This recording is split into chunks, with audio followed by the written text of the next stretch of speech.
Okay, so I'm back to make this fucking video again because OBS decided to crash. Awesome stuff. Gotta love OBS. Miguel Medeiros versus Austin Hubbard happened. It was boring. It was boring. Medeiros won because he landed a few harder shots. Jamal Emmers versus Gabriel Miranda. Jamal Emmers won, like I said, underrated guy. Could hang with some of the, he can hang with the elite guys. Not saying he'd beat them all, but he always gives them all a tough fight. I know Nate the Train just fucking smoked him, which was crazy, but most of the time, Jamal Emmers has given most of these guys a tough fight. He's beat some pretty good guys. He's powerful. I'd say his takedown defense is good, but this fight he got taken down almost subbed. So maybe I've overrated his takedown defense. But Jamal Emmers is really good. He can always give all these guys a tough fight. And he destroyed Gabriel Miranda. Yeah, he got taken down, but as soon as he got up, he just beat the crap out of him, put him out. His coaches almost had a scrap, so this next fight of the night was almost between his coaches. But yeah, Jamal Emmers gets it done. I'm sorry, I'm rushing through this because I'm just frustrated. I filmed this whole fucking video. I made a fucking 28-minute video, and now I'm back doing it again. Rafa Garcia versus Vince Pichel. Rafa Garcia won. Very underwhelming performance, to be honest with you guys. Yeah, I expected a lot better. Yeah, Vince Pichel is underrated. He's 42, but even though he's an older guy, he did beat Jim Miller. And you can't even use age because Vince Pichel is actually older than Jim Miller. Yes, he's got less experience, but the fact he'd go in there and beat a guy like Jim Miller shows this guy is pretty good. Looked like fucking how I expected Sean Strickland's dad to look. That's how Sean Strickland Sr. I expected looked when he was on this earth. And he fought like Sean Strickland's dad too, because he was really going in there, moving forward, teeping. He was really fighting. He was fighting like a lightweight Sean Strickland, and it didn't work for him. The judges hated him because he clearly won the second round, but two of the judges gave it 30-27. Rafa Garcia. They clearly hate Rafa Garcia. They clearly hate Vince Pichel. It's in Mexico, so it's a bit biased. Lupita Godinez fought Julia Poliastria. Julia. She fought Julia. Lupita Godinez won this fight. First two rounds clear. Third round, she got this shit beaten out of her, literally, because she apparently was going to shit. She said she really needed a shit in the corner, during the corners before the third round. And I know that I've been there. I could explain why she looked so much worse. Because I was walking today, and as I was going back home, I really needed to shit. And it's a horrible feeling when you feel it sort of turtling a little bit. There's not much you can do. You feel it when you move. You're trying not to move as much. And she's fighting someone who's trying to kill her. Horrible feeling. I can only imagine the anxiety Lupita Godinez would have felt in that moment. Then we had Costa versus Christian Rodriguez. I'm just never picking Christian Rodriguez unless he's fighting an undefeated fucking prospect, because this guy can only beat up-and-comers. This guy's he really respects his elders because he loses to journeymen. He loses to guys who have experience. He really, he's a real big fan of the veterans. Let's say that. He respects his elders. Lost to Julian Erosa. Underrated veteran, but, Erosa beats guys who are really good and loses to guys who aren't that good. And it's weird. It's very weird. How these prospects and everything works, I really don't understand. It's weird, but Miguel Costa wins. Back and forth fight. I could see an argument for the first and third round to Christian Rodriguez, but it's not a great one. Costa probably did win the first two rounds, and he gets a win. Costa wins. Fair play to him that he got the win here. Against a really tough opponent, a guy who's always pressuring forward, and he's now on a 2-fight winning streak. So crazy. Christian Rodriguez, he's beat all these undefeated monsters, all these guys. He doesn't like the sport. He will beat the guys who would make the sport better, but he loses to guys who really, just journeyman level. I put up a tweet about this. This is Christian Rodriguez when he fights an undefeated prospect. He's an absolute lion. Then when he fights an experienced journeyman, he's a pussycat. He's like a domesticated cat in there. He's not fucking scrapping like he is. He's not destroying them. He's not kneeing them in the head like he did to Austin Bashi. It's crazy. It's weird. I don't understand it. It's weird how this sport works. But anyway, Costa gets the fight done. Then we had Atiba Gutierrez versus Jose Medina. Gutierrez beats the crap out of Jose Medina. It was literally just one-way traffic. Jose Medina didn't have a single moment in this fight. He's never had a single moment in the UFC, full stop. The guy's not good. I've said it before, I'll say it again. The guy's below UFC level, not even close to UFC level. And I feel bad for the guy. Listen, I crap on the guy's level of skill. He might be a really nice guy. I don't think I'm crapping on him as a person. He could be a very nice guy. He could be like a mall Santa. He could be donating to charities for all I know. I'm sure he's a nice guy, but this is not good for his health. Him being in the UFC, like it's literally going to kill the guy. The guy's taken insane amount of brain damage from 3 UFC / Dana White Contender Series fights. It's literally just him getting beaten up. Why did Dana White sign this guy? Is this like some torture porn type stuff? Is this guy win like some humiliation ritual like he has to go through or something? I don't know. But yeah, he's taken some really bad beatings his last couple fights, all of his fights, and the guy just is like street level. That's what I'd say. He's like a street fighter level guy. I know that sounds really rough. I know he's 11-5, but the Bolivian MMA scene isn't great, and yeah, I don't understand why they signed him. Like, what are they trying to build? Like, I know Bolivia has 12 million people. It's the poorest country in South America. Like, what are they trying to build with this guy? Like, what are they cooking?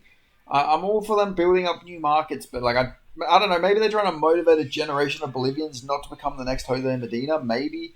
It'll be interesting to see if they give him another shot. Knowing the UFC, they'll probably give him another shot when they go to like South America again and have him fight some absolute monster middleweight prospect who'll just go in there and dominate him. Who knows? But yeah, poor Jose Medina. I feel bad for the guy because he's not close to UFC level, and he has to try and get to at least like below average. He's trying to get to a competent level while fighting in the best sports organization. That is crazy. It's like putting me or you in there. Me or you, we're not going to go in there and we're not going to do great. And that's Jose Medina. This is like a fucking torture experiment for Jose Medina's brain.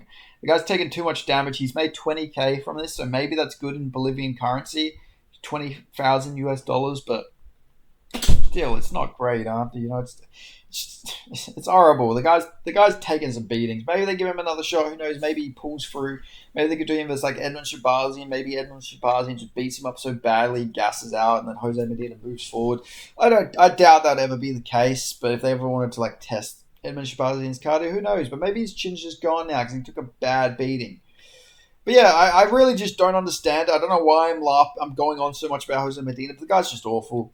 Then we had Kevin Borges versus Ronaldo Rodriguez. Kevin Borges beat the crap out of Ronaldo Rodriguez. I predicted this. Lazy Boy's not good. I knew it. He's not good. He's not technical. He's not got any skill. He's not like got a crazy ground game. He's literally just got heart. He's got 10 out of 10 heart, and I'll give it to him. The guy's got half a days.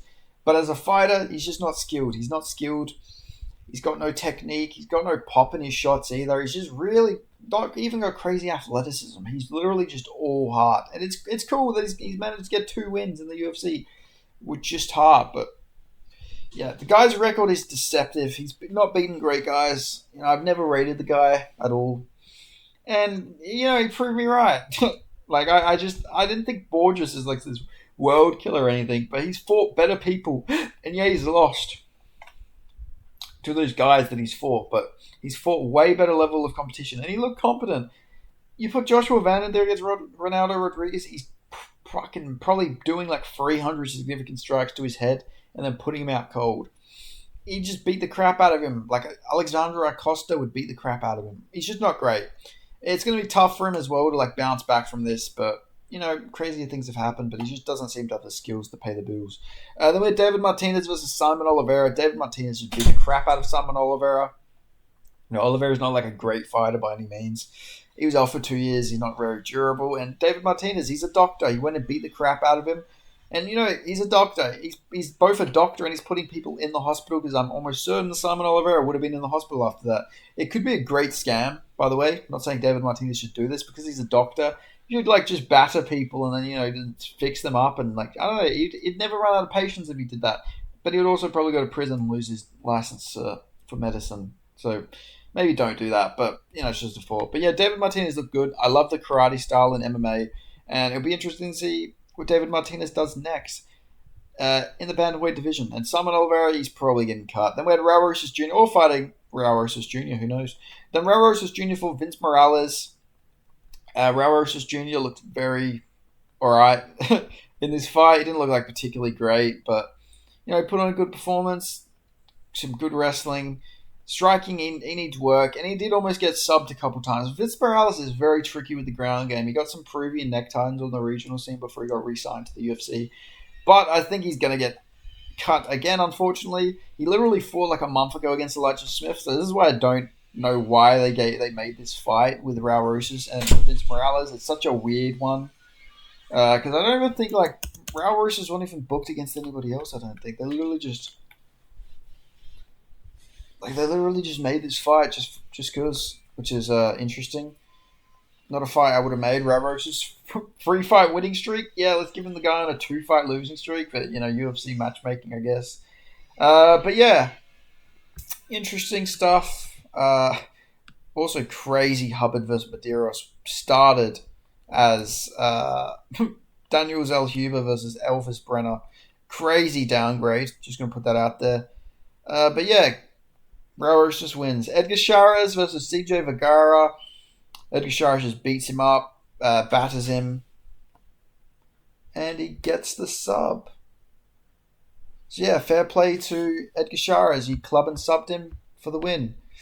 Then we had Manel Torres. Drew Dober battered him, knocked him out, hit him to the back head multiple times. Bit of a, they don't care about fouls, but, badly beat him up and won. So yeah, shout out to him. And then we had Brandon Moreno versus Drew Dober.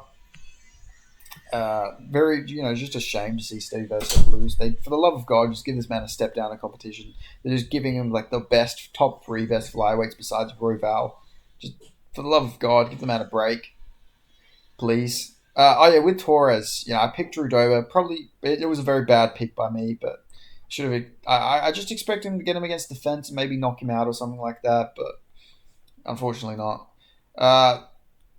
But yeah. Great performance by Manel Torres. He's got a long reach, crazy reach that a lot of guys in this division can't deal with. There's not many people with a similar or more reach. Only ones I can think of is like Khalid Sauerkield, Jarlin Turner, even though he retired, Ignacio Bahamondes,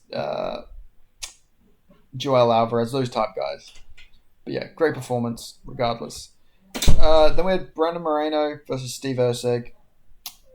I think Erceg really could have won this fight. I don't think he could. All right, let me word this better. Moreno clearly won this fight, but I'm saying there was such a clear path for Erceg to win, but I think his confidence is a bit shook from the Kai Kara France fight, especially because he got hurt early. But I think if he threw more volume, he really would have won this fight. But, he fought a bit more tentative here, didn't really throw much volume, and Moreno ended up getting the win here. I thought it could have been 3-2, but either way you look at it, Moreno would have got he won 3 rounds. So yeah, as much as I want to say, Erceg, I still think he beat Pantoja, arguably, but I don't see the argument for him winning this fight. I think Moreno clearly won, unfortunately. As much as I want to say, Steve Erceg, got robbed, should have won this fight.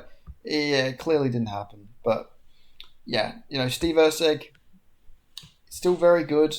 He showed he's at that level with these guys. He's not getting smoked. He did against Kai Kara France, but against Moreno, Pantoja, Moreno smoked Kai Kara France, but he didn't smoke Erceg. So, just think of it that way. It's weird how these style matchups work and everything.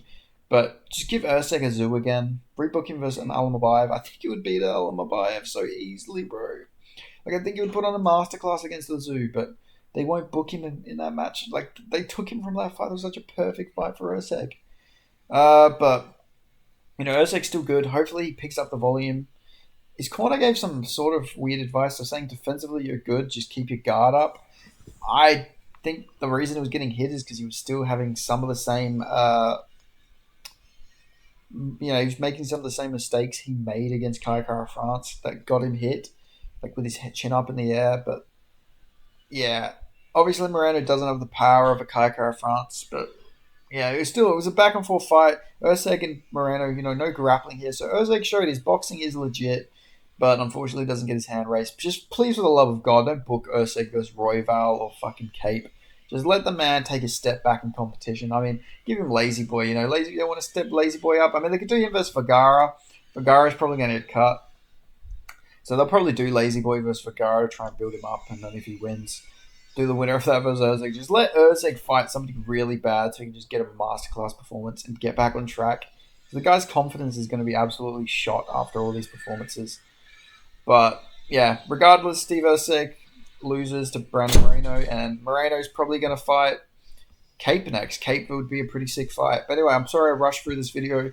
First time I took my time, and everything, but I don't want to make this video again. So I just don't want to talk too much. So thank you guys so much for watching. Make sure you like this video, subscribe. I'll see you guys next time. Thanks for watching. Goodbye.